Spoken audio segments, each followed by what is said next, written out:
আমি সঞ্চয়িতা। আমি গিরিশ পার্ক থেকে আসছি ব্রতদির কাছে, রাজারহাটের ব্রতদির সেন্টারে এসেছি। আমি দিদির কাছে 4 মাস ধরে ডায়েট চার্ট নিচ্ছি। ফার্স্টে আমি এসেছিলাম অফলাইনে, আমার প্রচন্ড মেডিকেল ইস্যু ছিল, অনেক রকম প্রবলেম ছিল। দিদির সঙ্গে আমি সবকিছু শেয়ার করেছি, সবকিছু বলেছি। 4 মাস পর আমার অনেক প্রবলেম কিওর হয়ে গেছে। অলমোস্ট আমার 18 to 19 কেজি ওয়েট লস হয়েছে।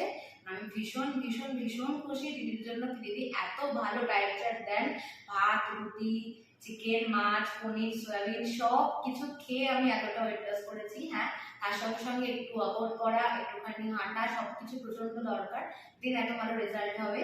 আমি সবাইকে একটু সাজেস্ট করবো তোমরা সবাই দিদির কাছে এসো, এসে একটা প্রপার ডায়েট চার্ট নিয়ে একটা হেলদি লাইফস্টাইল মেনটেন করো। দিদির সেন্টার হচ্ছে রাজারহাটে, দিদির সাথে কন্ট্যাক্ট করে নেবে। দিদি সাউথেও একটা ক্লিনিক ওপেন করছে, সেখানেও তোমরা সবাই যেও। Thank you.